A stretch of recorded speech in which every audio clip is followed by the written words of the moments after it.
morning, everybody. It's Ruthie with the Purple Backyard Farm. I could have done this video inside, but I decided to do it in the car because I am so warm. I turned 62 this year, and actually about a month ago, and so I get so warm sometimes. I just think it's just me. I want to show you something too. I love vintage jewelry, so when I see it, sometimes, I like that chunky stuff. So I got different things in my jewelry. For a while, I got out of jewelry completely, but with helping Clay all day and everything, some things I learned about being a home health care helper. You got to feel good about yourself because you're doing a lot of different things. And so I just usually like to get up, get dressed, through the day. It might not be at that moment because I'm helping Clay, but just so I feel good about myself, and so, that's what I like to do. And I do have to go to a lot of places. Clay and I have been going, just running to doctors and blood work and that type of thing. But he's doing really great. Everything is good. Just keep continuing to pray for him. He got his prosthetic leg. He's walking around, and sometimes he got the amputee up to his knees. So sometimes we just use the wheelchair if we go places and stuff. Because he is 68. So I make it easy. Like, I want him to take care of himself, but I don't want him to struggle and strain and feel unhappy. I mean, it's like anything else. When you're recovering, you need to go at a pace that's comfortable for you. Otherwise, you push too hard, you're in bed for 5 days, right? So he has to walk and stand and do all those things. And so he's pretty good about all that. And he exercises and, excuse me, and has to do all that. So anyway, that's that part. I wanted to kind of highlight these guys. This is the trucker's friend. If you're a traveler or you go a lot of places and you like to hand out Bibles, contact these guys. They've been sending me Bibles, and I love it because I just communicate back and forth with them everywhere I go. I try to leave a few Bibles. I don't want to leave too many because I don't want them to throw away any, but I want to leave enough so a few people can get some.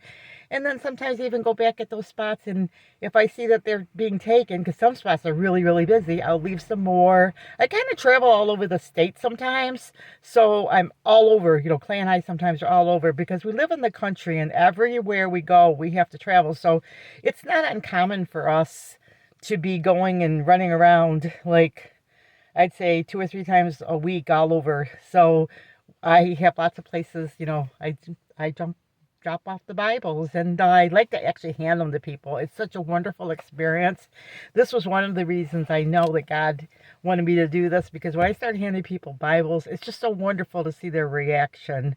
I have to honestly say that I'd say 99% of my reactions have been good. So that's how I know God is moving. So people are hungry for the word, and people right now have a lot going on, and they need the comfort, they need the help, and they need the Lord.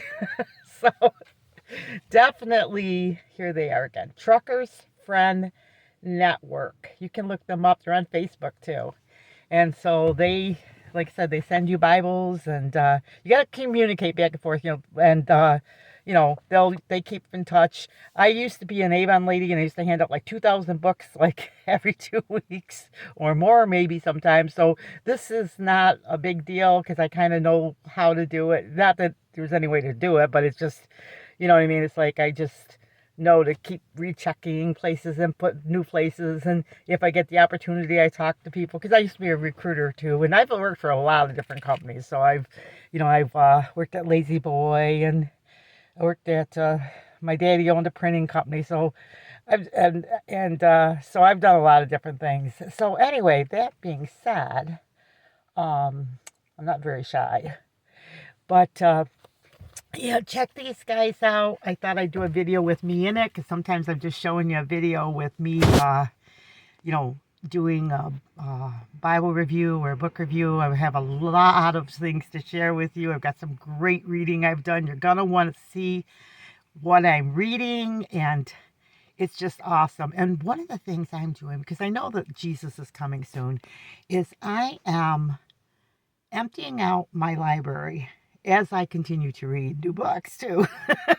So my thought is this: in the end, will it ever happen? I don't know, but all I really need is one Bible, and I say it like this to say, every time I read something, I read it and I donate it. If I, whoever, like however that works out. So, and plus all my library books, I'm talking concordances, everything. I'm reading my entire library because if Jesus comes back, I want all that stuff to be out in the field.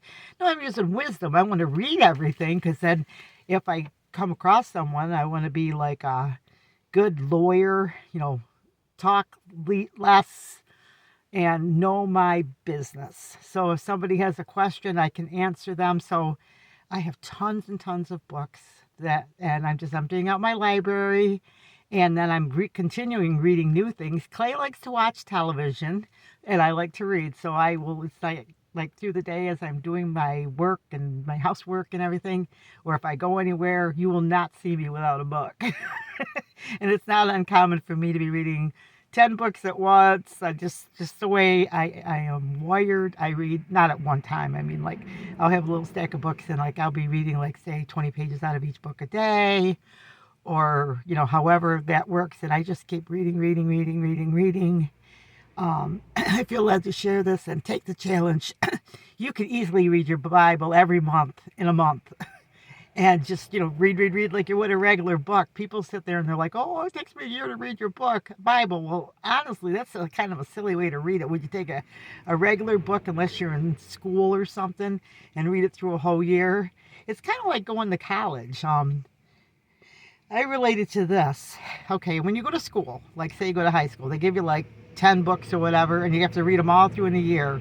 Well, if you took those 10 books, say you're a homeschooler, and your kid reads them all through in a year, and then they start reading in the next grade level, meaning they read the first half in 3 months, because they've got more time. They're not changing classes. They're not chit-chatting between classes. So I act like I'm just in school. I just read, clean the house, do whatever I have to do. So, I've got a lot of reading time.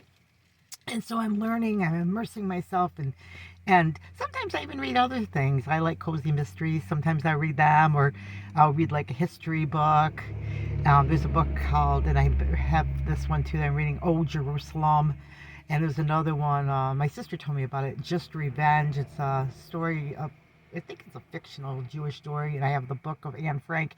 I'm not always like, it's just like related to maybe other things I'm interested in. I might even read about catastrophe, a tornado or something, because, hey, in Revelation, it talks about all the different things that happen, and it helps you understand, because as I'm reading, it's like, I never knew that would happen during an earthquake, and then you think, oh, all these earthquakes in the end times. So I like to read all kinds of things, but I am going through my entire library, all my Bibles. I want to encourage you to do the same. If you know the Lord's coming back soon, if you feel led of the Lord, pray about it.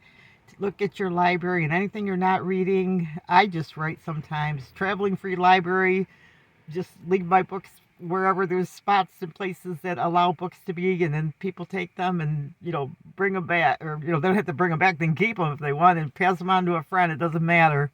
And all my Bibles and everything, because, hey, we're in the end times, and the Bibles we leave and the material we leave, imagine if the rapture happened right now. Whatever you leave behind is going to help people when all the church people are gone. There's nobody left that's a born-again Christian. All that's left are people that maybe they warm a bench, but their church might not be saved, or maybe they have got witness to, but they never accepted Christ, and so they're going to need that material to build the church during the tribulation period. Now, during the tribulation period, this is what happens too, just to give you a little insight. The 144,000 witnesses